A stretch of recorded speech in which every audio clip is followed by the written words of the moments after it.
Bonjour, bonjour, bienvenue à notre émission Femmes éveillées du ministère Lyon Unis en Christ.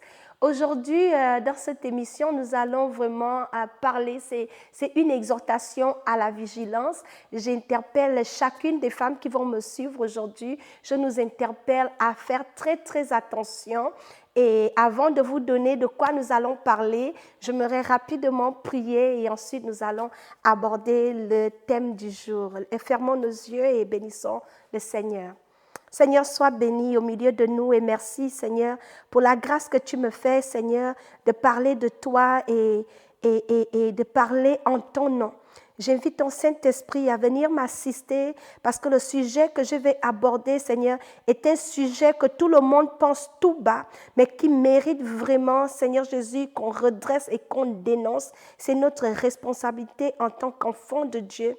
Seigneur, j'invite ton Saint-Esprit à prendre le contrôle et j'invite ton Saint-Esprit à toucher et à ramener chaque fille d'Abraham à toi, Seigneur, et que tous les chrétiens qui se sont égarés par ces pratiques, Seigneur, reviennent à toi. Dans le nom de Jésus-Christ de Nazareth, je prie pour la sagesse, pour l'intelligence et pour la conviction dans le cœur et qu'une délivrance se fasse, Seigneur, dans le nom de Jésus-Christ de Nazareth. Je m'efface, Saint-Esprit, et sois élevé. Prends le contrôle. Il n'y a pas de distance dans l'esprit.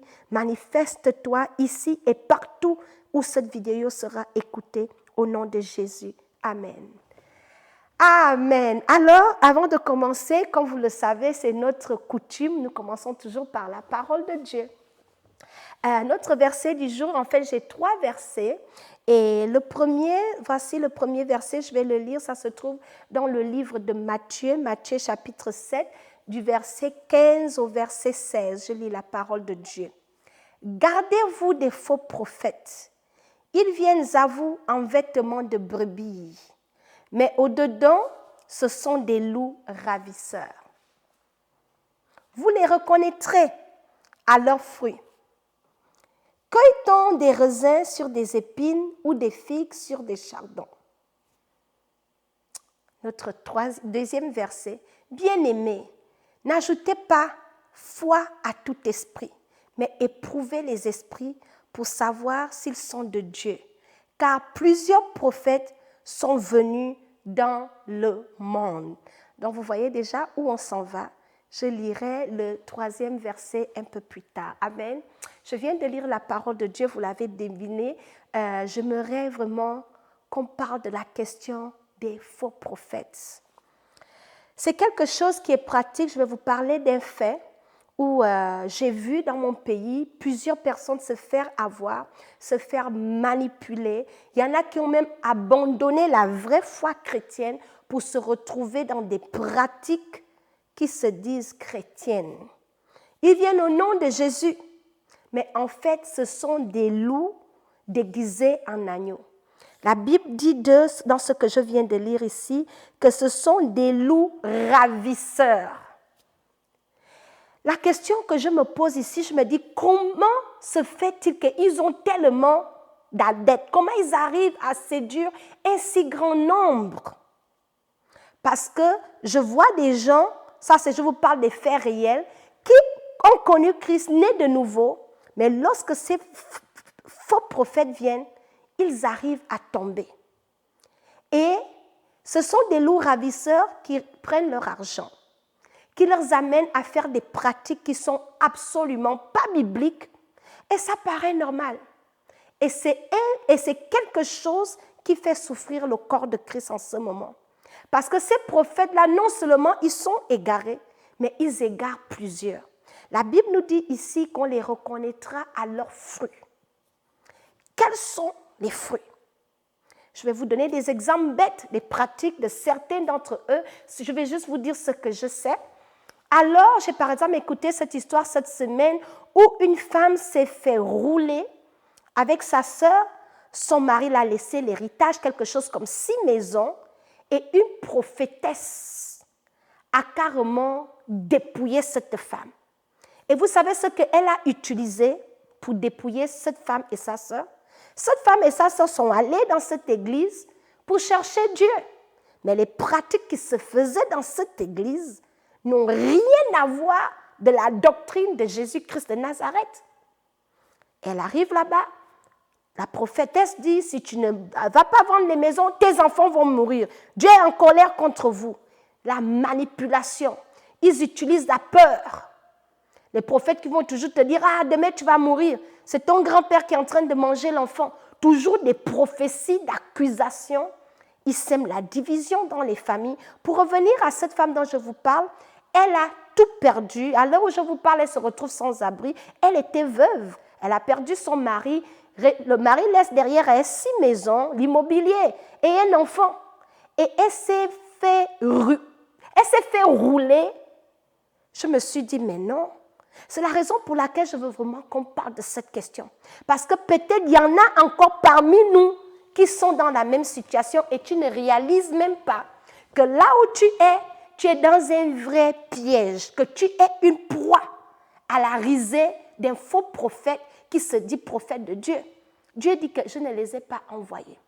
Les pratiques qu'ils font, dans cette église par exemple, avant qu'on t'épouse, si un homme est intéressé à toi, il faut venir donner l'offrande, la dot au Saint-Esprit.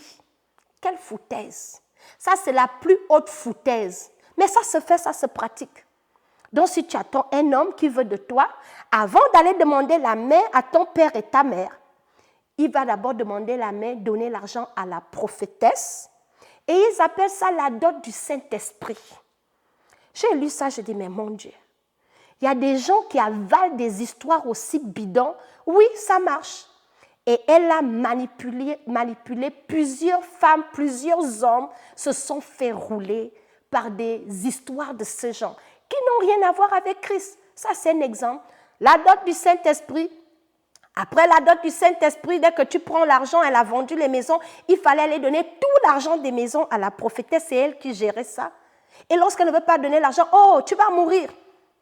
Venez donner des sacrifices, il faut aller chercher des taureaux. Dieu est fâché contre vous. Est-ce que nous avons besoin des sacrifices lorsque Jésus-Christ de Nazareth a été le sacrifice ultime qui a tout payé? On n'a plus de sacrifice à faire.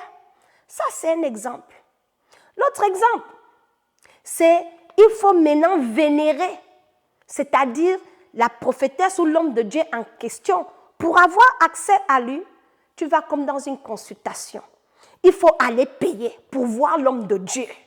Tu prends rendez-vous et puis tu t'enregistres et puis tu payes. Ensuite, quand il te voit, il te donne une liste. Il faut aller payer un seau d'eau, il faut aller chercher tel oiseau, les pigeons. Non, ça, c'est des choses réelles et je ne suis pas en train d'exagérer. Ce que je vous dis même, c'est petit. Amener des pigeons, aller chercher des balais, aller chercher les coqs, les moutons, tout ça là. Pour un homme de Dieu, de vous à moi, nous sommes africaines. Est-ce que ça ne ressemble pas aux mêmes listes que les marabouts, les charlatans, les ngangas font? Donc, ils mettent Jésus en avant, mais les pratiques qui se font ne sont nulle part dans la Bible. Et je vois des enfants de Dieu en train de se presser pour aller donner, acheter toutes ces choses-là. Tu cherches la délivrance, ils te trouvent que tu es malade, tu cherches la délivrance. Donc, ils se servent de la faiblesse, de la condition. Quelqu'un cherche la guérison. Ah, pour être guéri, il faut amener telle chose, il faut payer telle chose. De vous à moi. Revenons aux Écritures. Il y a une chose, quand j'ai vu tout ça, j'ai dit, il y a un problème. Christ n'est plus prêché comme il faut. Mais j'ai compris que le problème, ce n'est pas juste ces prophètes-là. C'est également, certains chrétiens sont devenus d'une paresse. Ils ne veulent pas faire l'effort de rechercher Dieu pour eux-mêmes. Ils aiment qu'on les amène Jésus dans un plateau en argent.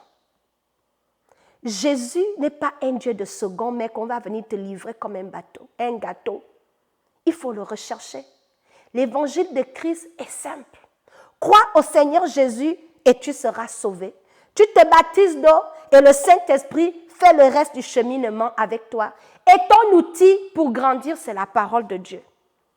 Aujourd'hui, on se retrouve dans des églises. Certaines églises sont douées. Ils vont tout amener ici. C'est l'évangile de toujours l'argent. On ne condamne pas le péché. On ne prêche plus le salut. On ne prêche plus l'enfer. On amène un évangile qui fait plaisir aux gens, tout va bien, tout va bien, tout va bien. Mais ce que Jésus-Christ est venu prêcher lui-même, le message qui est « Répentez-vous, car le royaume des cieux est proche ». Ce n'est plus prêcher des... Il faut aller chercher, quelqu'un veut se marier. Oh, j'ai vu des femmes qui sont allées donner des slips. Des slips. Amenez vos slips et vos soutiens pour que tu trouves un homme. Pour que tu te maries de vous à moi. Même les mondains sans Jésus ne peuvent pas avaler de telles pilules. Je m'étonne, et c'est avec beaucoup de colère que ça me surprend de voir que des enfants de Dieu vont se faire avoir, se faire arnaquer au nom de Dieu. Ça, c'est de l'arnaque au plus grand niveau. Tu vas prendre tes slips, toi, une femme, aller donner ça à un homme de Dieu pour que Dieu te donne un mari, pour qu'on te délivre du célibat avec tes sous-vêtements. C'est écrit où dans la Bible?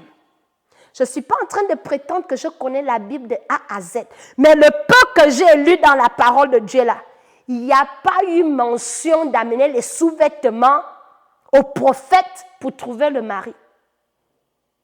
Ça, c'est des pratiques. L'autre pratique que j'ai vue, quelqu'un qui m'a vraiment expliqué ça, je pense il y a 2 ans, lorsque j'étais au Gabon, que l'homme de Dieu l'a donné un seau d'eau, tu vas chercher le seau et il va prier. Tu te retrouves maintenant à courir au marché, c'est un seau d'une certaine couleur, ça doit être bleu, et puis comme ci, comme ça, et tu mets le sel et tu te laves avec ça. Tous les esprits de célibat vont partir. Mais ça, c'est quelle foutaise. Voici ce que ces faux prophètes sont en train d'amener, des pratiques antichrist. Et certains d'entre nous, parce que nous avons la démangeaison d'écouter ce qu'on veut entendre, on suit les prophètes, je ne sais même pas comment les qualifier.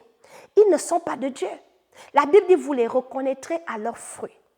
Donc, il y a une double responsabilité ici. Ces prophètes-là, je ne vais même pas venir pointer les juger. Mon message est envers toi, ma soeur qui m'écoute. Ça va mal dans ton mariage, tu vas chercher le prophète. Oh, qu'est-ce que le prophète a dit? C'est le prophète qui te dit qu'est-ce qu'il faut faire. Tu ne consultes plus Dieu.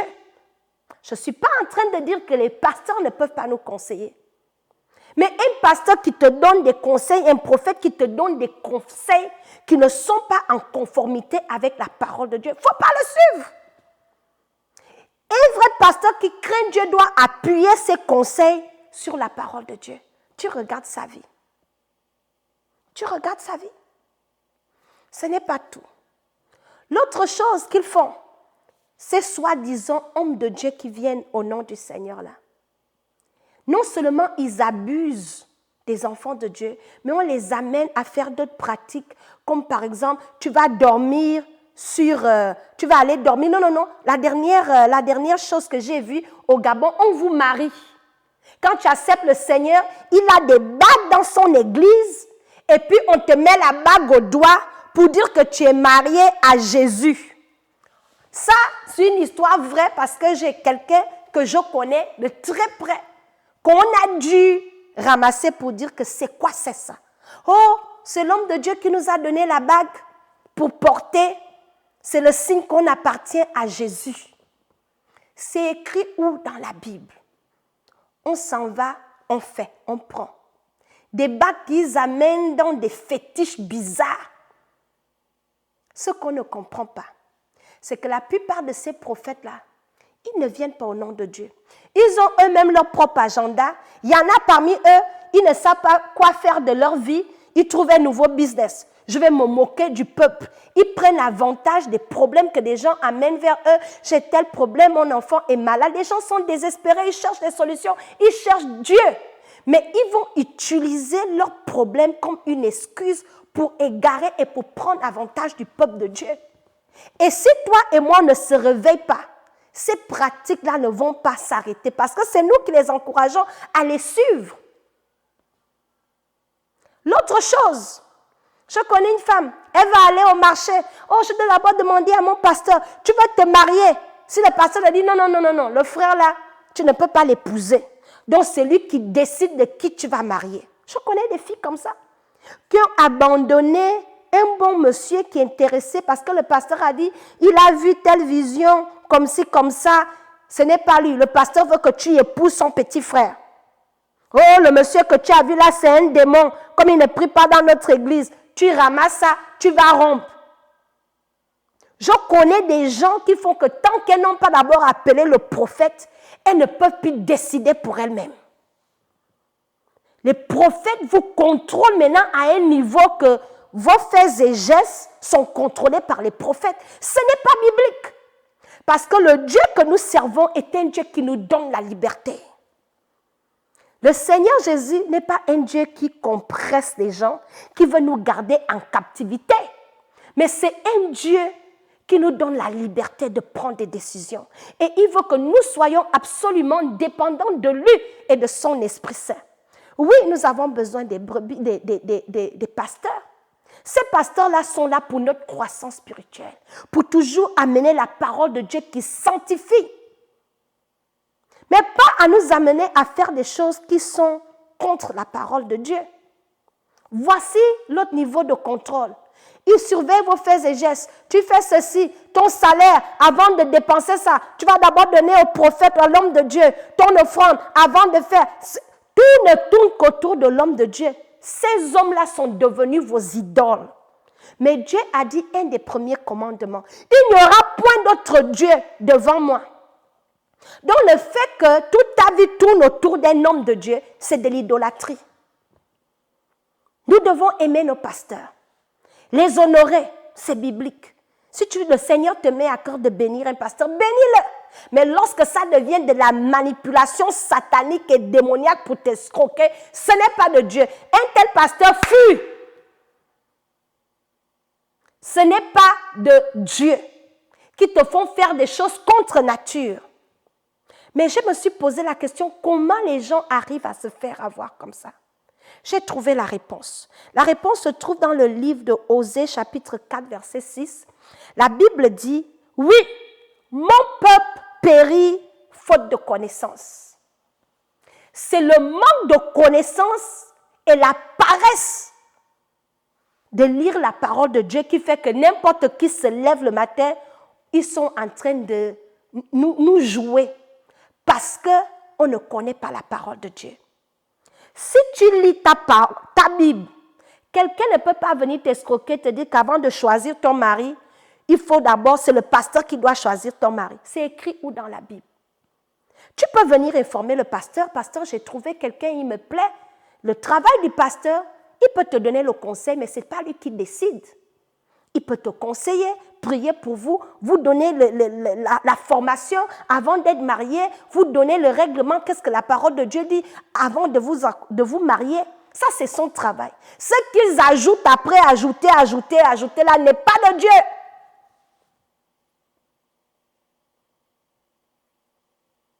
Il y a d'autres femmes abusées par les pasteurs. Tu vas quitter ta maison à 6 heures du matin pour servir à l'église. Tu vas servir à l'église jusqu'à tes enfants, tu les as abandonnés depuis le matin. Ton mari même, il ne te voit plus haut. Tu sers Dieu. Mais quel Dieu? Dieu n'a jamais dit on va le servir jusqu'à on va négliger nos propres enfants. Il y a des femmes qui font comme ça. Elles se réveillent à l'église. Leur mari, s'il faut préparer pour le pasteur, elles vont préparer les plus bonnes viandes, les sauces, aller déposer pour le prophète. À la maison, elles ne préparent pas. Elles vont à l'église du matin et dorment là-bas. Veillées de prière toute la nuit, elles sont là, le pauvre mari dort seul. Parce que c'est ce que le pasteur a dit.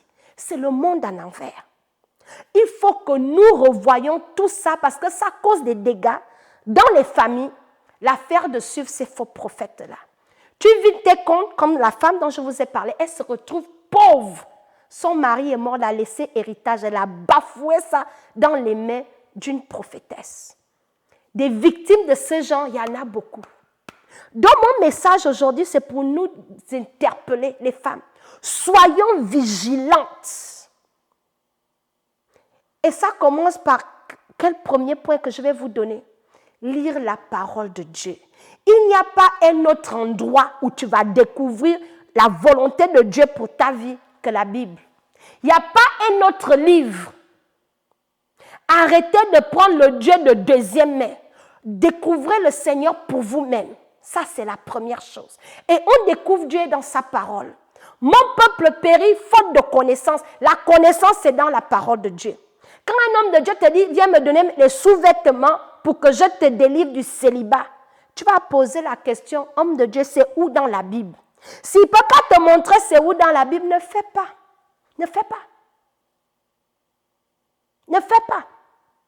C'est où qu'il faut frotter l'eau avec le sel pour se laver. Des pratiques de sorciers. Ce n'est pas biblique. Mais toi, comme tu es désespéré et tu ne veux pas faire l'effort de chercher Dieu, on veut la facilité.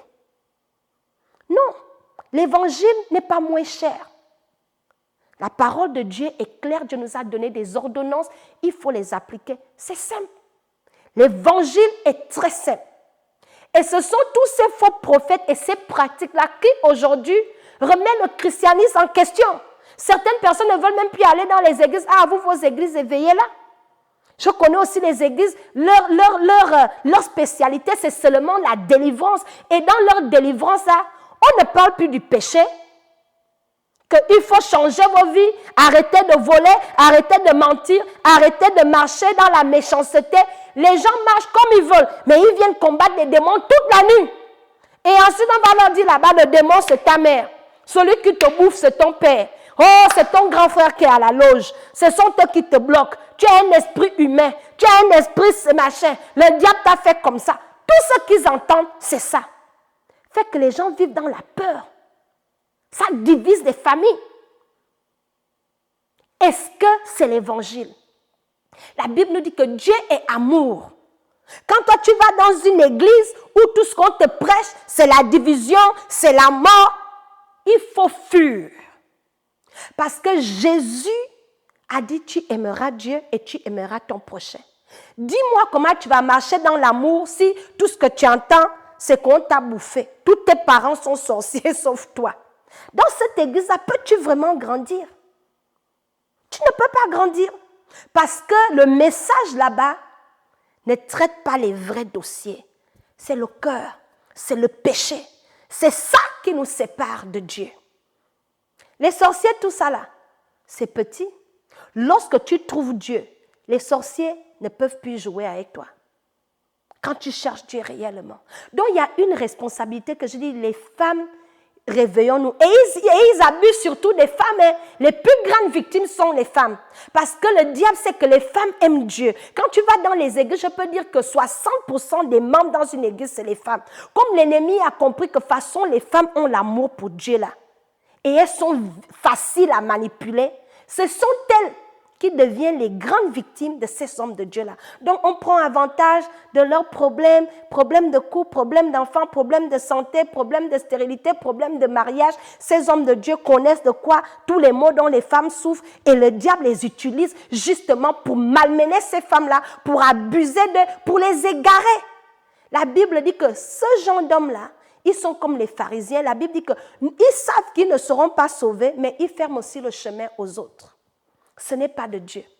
Donc j'amène ce message ici pour nous dire, faisons attention, revenons à la simplicité de l'évangile. Tu es dans une église. Est-ce que dans cette église-là, tu es en train de grandir? Est-ce que tu es en train de devenir une meilleure personne? Est-ce que dans cette église-là, tu as changé ta relation avec le péché? Est-ce que dans cette église-là, on prêche l'évangile que toi tu vois dans le livre de Jean, dans le livre de Luc? Est-ce que ce que tu lis dans la Bible, c'est ce que ton pasteur prêche? Si c'est ça, il prêche, reste dans cette église-là. Continue de grandir. Mais les églises de chercher les miracles faciles, comme on dit, fast-food miracle, comme ici, quand tu veux manger une nourriture rapide, on s'en va dans les fast-food, je pense que c'est le même nom. Tu conduis seulement, tu veux un hamburger, ça y est là. Non, Dieu n'est pas un fast-food où on va avoir les choses en 2, 4, 6. Il y a un processus. Le Seigneur est venu nous sauver, nous ramener à lui. Pas pour venir nous donner les biens abracadabra par des formules magiques où on fait des pratiques bidons. Mais de ces pratiques-là, tu te dis que même les vaudous ne font pas ça. Mais ils font ça, ils prennent la Bible au nom de Dieu. Sortez du milieu d'eux. Mais ça, si tu étais dans une église comme ça, mieux vaut tu prier à la maison. Cherche dans une église où Christ est glorifié, où l'église s'appuie sur les évangiles, et que toi-même tu vois que tu es en train de t'approcher de Dieu. Les églises rafistolaient les prophètes qui veulent toujours faire des miracles sans nous parler du péché dans notre vie, sans nous parler que Jésus revient bientôt. Ces églises-là, tu vas finir par mourir spirituellement. C'est un sujet difficile. Je sais que beaucoup ne vont pas aimer ça, mais il faut qu'on en parle. C'est pour nous avertir. Tu as peut-être une sœur qui est en train de courir derrière les prophètes. Elle n'a pas besoin des prophètes. Jésus nous suffit. Oui, il y a des prophètes, des vrais prophètes de Dieu. Certains de ces prophètes-là prophétisent même des choses qui ne se réalisent pas. Tu auras 1 million de mais jusqu'à aujourd'hui, même 100 fois, tu n'as pas eu. Ils prophétisent en quel nom? Jésus dit, ce n'est pas mon nom qui prophétise. Donc, il faut qu'on arrête de suivre ces prophètes-là. Revenons au Seigneur Jésus. Revenons à Dieu. Et une des clés, comme je disais, c'était rechercher Dieu dans sa parole. C'est de chercher à connaître Dieu pour nous-mêmes, avoir une révélation de Dieu pour nous-mêmes. Il ne faut pas toujours te contenter du Dieu que les gens te livrent. Le Seigneur dit qu'il veut se révéler en nous. Dis, Seigneur, révèle-toi à moi. Je veux te connaître. Et si tu es dans une église, même si on ne te prêche pas la facilité des miracles, mais que Christ est prêché, l'Esprit de Dieu est prêché, la mort, la vie de Jésus et la résurrection de Christ est prêchée, on te parle de la venue de Christ, on te parle de ce qu'une chrétienne devrait être selon la parole de Dieu. Reste là-bas. Reste là-bas parce que tu vas grandir. Et la Bible dit, à quoi sert à un homme de gagner des richesses abracadabra et perdre son âme? Certaines parmi nous, à cause de suivre ces prophètes ambulants, ces faux prophètes-là, c'est notre âme on va perdre. Parce qu'ils vont nous conduire chez leur maître. Leur maître, c'est le diable lui-même. Et la Bible dit que nous sommes, je vais vous lire rapidement pour finir ici, il dit, « Bien-aimés, n'ajoutez pas foi à tout esprit, mais éprouvez les esprits pour savoir s'ils sont de Dieu. Car plusieurs faux prophètes sont venus dans le monde. Reconnaissez ceci, l'Esprit de Dieu, tout esprit qui confesse Jésus-Christ venu en chair est de Dieu. Et tout esprit qui ne confesse pas Jésus n'est pas de Dieu. C'est celui de l'Antichrist dont vous avez appris la venue et qui maintenant est déjà dans ce monde. Ces faux prophètes-là sont déjà dans ce monde et ils sont comme ça versés. Et la plupart de se baladent en Afrique comme c'est pas pareil. Parce que c'est là-bas ils ont trouvé des victimes. Ils prennent avantage des pauvres avec leurs petits 100 francs en leur racontant des histoires qui n'ont rien à voir avec Dieu. C'est de notre responsabilité. Si tu écoutais ce message et que tu as un membre de la famille qui est dans ça, il faut dire, ma soeur, restons au bon endroit. Amen. C'est de ça que je voulais nous parler aujourd'hui. L'évangile est très, très simple. Donc, si vous avez aimé cette vidéo et que ça vous interpelle, je nous invite vraiment à beaucoup de vigilance et à faire ce que la parole de Dieu nous dit, à avoir le discernement, à éprouver les esprits, à regarder les fruits que produisent ces hommes de Dieu-là. Un homme de Dieu, Dieu, tu vas fouiller sa vie. C'est un escroc, c'est un malfrat. Lui-même, il n'est pas marié, mais il veut te délivrer du célibat. Analyse et regarde. Ce n'est pas tout esprit qu'il faut associer Dieu, mais éprouvons les esprits. Amen. Donc, c'est ce que je voulais nous dire aujourd'hui. Je vous souhaite une bonne journée. Aimez la vidéo, abonnez-vous et commentez, s'il vous plaît. Merci.